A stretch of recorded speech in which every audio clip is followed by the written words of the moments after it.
लूसीला एक फव्वारे पर पानी भरने जाती है तो वहां एक दास से मिलती है जो उसे एक बहुत ही शानदार महल में ले जाता है जहां वह एक रानी की तरह से घुसती है।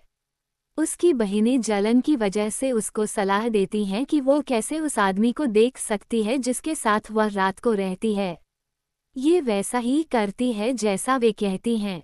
उसको पता लगता है कि उसका माथी तो एक बहुत ही सुंदर नौजवान है, पर वह फिर उसके साथ नहीं रह पाती और महल में निकाल दी जाती है। वह दुनिया भर में घूमती फिरती है। उसको बच्चे की आशा होती है। वह अनजाने में अपने प्रेमी के घर पहुंच जाती है जहां वह एक बेटे को जन्म देती है। कई प्रकार की मुश्किलों को झेलने के बाद वह उसकी पत्नी बन जाती है। अब तक लिसा के दुखों का हाल सुनकर लोग बहुत दुखी हो चुके थे। उनमें से 4 लोगों की आंखें तो रो रो कर लाल हो गई थीं। किसी का भी दिल अभी तक किसी और कहानी ने इतना न छुआ होगा जितना कि यह कहानी छू गई थी। अब सियोमेटेला की बारी थी लोगों के दिमाग का पहिया घुमाने की और सूत काटने की। सो उसने कहना शुरू किया, जो आदमी ईर्ष्यालु होता है उसकी सलाह हमेशा दुर्भाग्य को जन्म देती है, क्योंकि उसकी मुस्कुराहट और हमारा शुभ सोचने के मुखौटे के नीचे हमारे नाश का उसका असली चेहरा छिपा रहता है। और अगर किसी को अपने हाथ में एक बाल बराबर भी खुशकिस्मती मिल जाए तो उसको तो हर समय अपने लिए सैकड़ों दुश्मनों की आशा रखनी चाहिए जो उसको गिराने के लिए जाल बिछाने में लगे हुए हों। ऐसा ही बेचारी एक लड़की के साथ हुआ जिसको अपनी बहनों की नीच सलाह की वजह से खुशी की आखिरी सीढ़ी से नीचे गिर जाना पड़ा। ये तो बस भगवान की कृपा थी कि इस गिरने में उसकी गर्दन नहीं टूट गई। एक बार की बात है कि एक माँ थी जिसके 3 बेटियों थी। वह बहुत गरीब थी। खाने के लिए वे सब भीख मांगा करती थीं और लोगों के फेंके हुए बंद गोभी के पत्ते इकट्ठे करती फिरती थीं। एक सुबह माँ किसी घर में भीख मांगने के लिए गई हुई थी तो वहां के रसोइये ने उसको कुछ हरे पत्ते और कुछ और चीजें दे दी। सो वह तुरंत ही घर वापस आ गई और अपनी बेटियों को पास वाले फव्वारे से पानी लाने के लिए भेजा। पर वे एक दूसरे से कहती रहीं कि पानी लाने तू जा, पानी लाने तू जा, पर उनमें से कोई पानी लाने नहीं गया। माँ ने देखा कि उसकी कोई भी बेटी पानी लाने नहीं जाना चाहती तो वह गुस्से से बोली, अगर तुम्हें कुछ चाहिए तो तुम्हें उसे खुद करना चाहिए।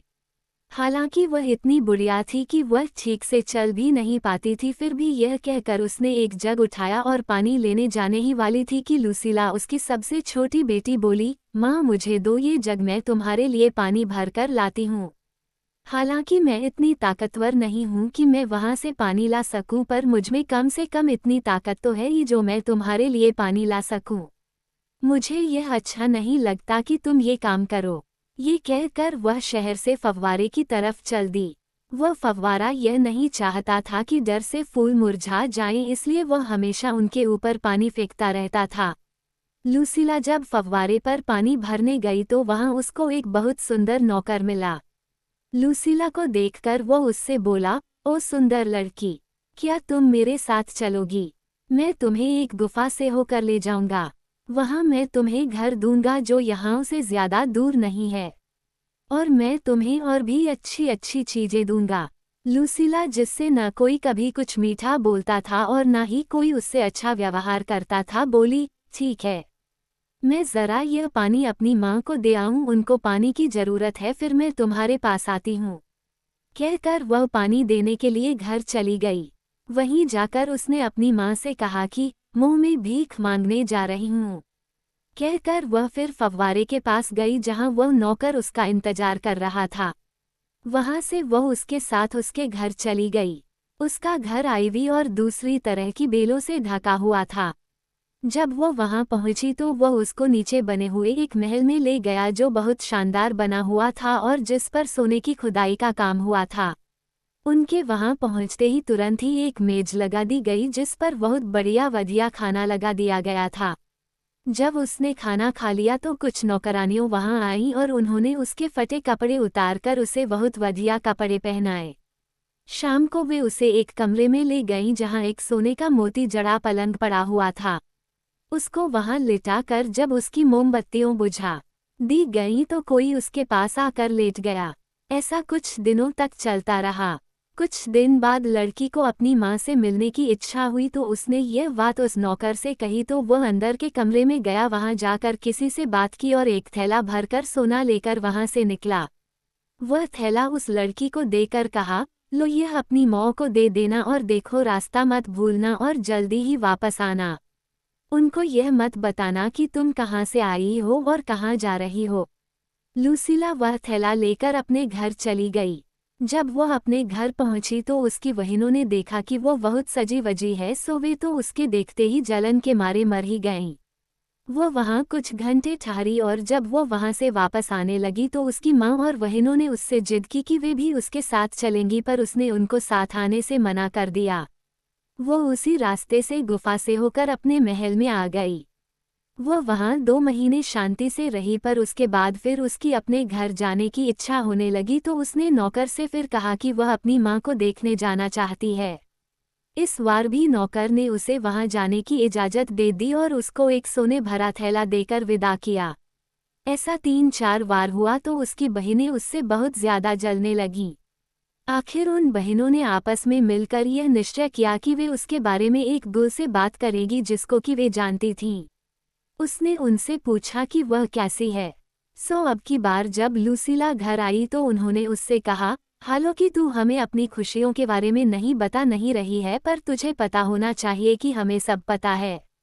हम जानते हैं कि तू हर रात एक सुंदर नौजवान के साथ सोती है जिसको कि तूने कभी देखा नहीं, क्योंकि वे लोग तेरे पीने में कुछ मिला देते हैं और फिर तू गहरी नींद सो जाती है। अगर तूने ये पहेली नहीं सुलझाई तो तू वैसी की वैसी ही रहेगी जैसी कि तू है, सो तू उनकी सलाह मान जो तुझे प्यार करते हैं। आखिर में क्योंकि हम तेरा खून है तो हम तो तेरे भले की और खुशी की ही इच्छा रखते हैं ना। जब रात हो और तू सोने के लिए अपने पलंग पर जाए और तेरा नौकर तेरे लिए कुछ पीने के लिए लेकर आए, तेरे मुंह धोने के लिए पानी लेकर आए, तो तू उससे मुंह पोंछने के लिए तौलिया लाने के लिए जाने के लिए कहना। और जब वह चला जाए तो वो पीने वाला पे फेंक देना, इससे तू रात भर जाग पाएगी। और जब तू देखे कि तेरा पति सो गहरी नींद सो गया है तो ये ताला ले इसको खोलना, तो उसके न चाहते हुए भी उसका जादू टूट जाएगा और फिर तू दुनिया की सबसे ज्यादा खुश और खुशकिस्मत लड़की होगी। बेचारी लूसीला नहीं जानती थी कि मखमल की गद्दी के नीचे कोटे रखे हैं, फूलों में जहरीला सौंप सो रहा है और सोने के कटोरे में जहर है। सो उसने अपनी बहनों का विश्वास कर लिया और वह ताला लेकर गुफा में होकर महल में चली गई। जब रात हुई तो जैसा उसकी नीच बहनों ने उससे करने के लिए कहा था वैसा ही किया। उसने नौकर का लाया पे फेंक दिया और उस आदमी के सोने का इंतजार करने लगी। जब सब जगह शांत हो गया उसने एक मोमबत्ती जलाई तो उसने देखा कि उसके बिस्तर पर तो एक सुंदर फूल पड़ा है, एक नौजवान जो लिली और गुलाब के फूल से भी सुंदर है। इतनी सुंदरता को देखकर उसके मुंह से निकला, मेरे भगवान की कसम तुम मुझसे कभी भी बचकर नहीं जा सकते। उसने अपना ताला निकाला और उसे खोल दिया और लो उसने कुछ स्त्रियां अपने दोनों के ऊपर अपने हाथ में धागे की लच्छियों लिए हुए दिखाई दी। इन स्त्रियों में से एक स्त्री ने एक लच्छी उसके ऊपर गिरा दी और लूसीला जो बहुत ही दयालु थी यह न समझते हुए कि वो कहाँ थी बहुत जोर से चीख पड़ी, मैम अपना धागा उठा लो। उसके इस चिल्लाने की आवाज़ सुनकर वो नौजवान जाग गया और इस तरह से लूसीला के उसको देखे जाने पर इतना गुस्सा और परेशान हुआ कि उसने तुरंत ही अपने नौकरों को बुलाया और उसको वही फटे कपड़े पहनाने के लिए कहा जिनमें वह उसको लेकर आया था। फिर उसने उसको उसकी माँ और बहनों के पास छुड़वा दिया। उसके नौकरों ने ऐसा ही किया। जब वो घर पहुंची तो उसका चेहरा पीला पड़ा हुआ था और दिल डर के मारे कौप रहा था। उन्होंने उसको झिड़कते हुए कहा कि वह अब अपने रास्ते जाए, उसका उनके पास अब कोई काम नहीं था।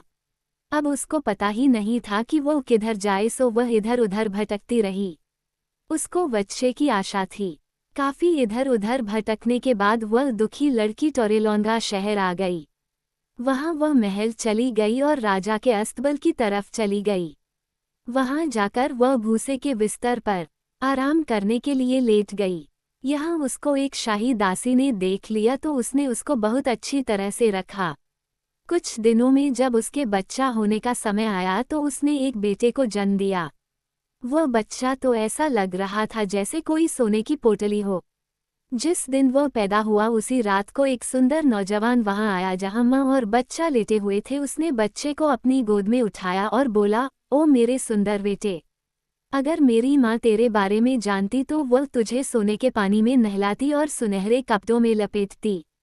और मैं, अगर मुर्गा न बोलता तो मैं तुझे कभी छोड़कर न जाता। जब वो ये सब कह रहा था कि तभी मुर्गा बोला और वो वहां से पारे की तरह गायब हो गया। नौजवान नौकरानी उसके बिस्तर के पास ही बैठी थी, सो उसने ये सब देखा। उसके जाने के बाद उसने उस लड़की से वो सब कहा जो उसने देखा। वो नौकरानी रोज लड़की के बिस्तर के पास बैठती और रोज उस नौजवान को वहां आते और बच्चे को उसे अपनी बाहों में लेते देखती। फिर वो उसको वही शब्द कहते हुए देखती और उसके बाद मुर्गे की पहली वॉग के साथ गायब हो जाते हुए देखती। जब ऐसा होते हुए कई दिन बीत गए तो उसने यह बात रानी से जाकर कही। तो रानी ने एक होशियार डॉक्टर की तरह जैसे सूरज निकलने पर आसमान में से तारों को भगा देता है उसी तरह उसने भी सब मुर्गों को कटवाने की मुनादी पिटवा दी। इससे बेचारी सारी मुर्गियों विधवा हो गईं और बहुत दुखी हो गईं, पर रानी को इस बात की कोई चिंता नहीं थी। शाम को रानी ने नौकरानी को भी उसकी जगह से हटा दिया और वह खुद जाकर उस लड़की के पास बैठ गई और उस नौजवान के आने का बेसब्री से इंतजार करने लगी। वो नौजवान उसी समय वहां आया तो उसने उसे पहचान लिया कि वह तो उसी का बेटा था। वो अपनी जगह से उठी और उसने उसको गले लगा लिया। उसके ऊपर एक गुल ने शाप डाल रखा था कि वह तब तक बस बाहर ही घूमकर अपना समय काटता रहे जब तक कि उसकी मौत उसको न देख ले, उसको गले न लगा ले और उस समय मुर्गे वॉग न दें। सो जैसे ही उसकी माँ ने उसको गले लगाया उसका ये जादू टूट गया और उसकी बाहर घूमने की सजा भी खत्म हो गई। इस तरह से मौ ने अपना बेटा भी पा लिया और अपना नाती भी पा लिया जो एक रत्न की तरह था, और लूसीला ने अपना पति पा लिया। उसकी बहनों को जब उसकी खुशी का पता चला तो वे भी उसके पास आईं, पर उनका भी उसी तरह स्वागत हुआ जैसे कि उन्होंने अपनी बहन का जब किया था जब उन्होंने उसको उसके महल से निकाले जाने पर किया था। इसलिए बुरे का बुरा हुआ और वे बहुत दुखी होकर वहां से लौट आईं। अब उनको सीख मिल गई थी कि जलन से आदमी का दिल खराब होता है।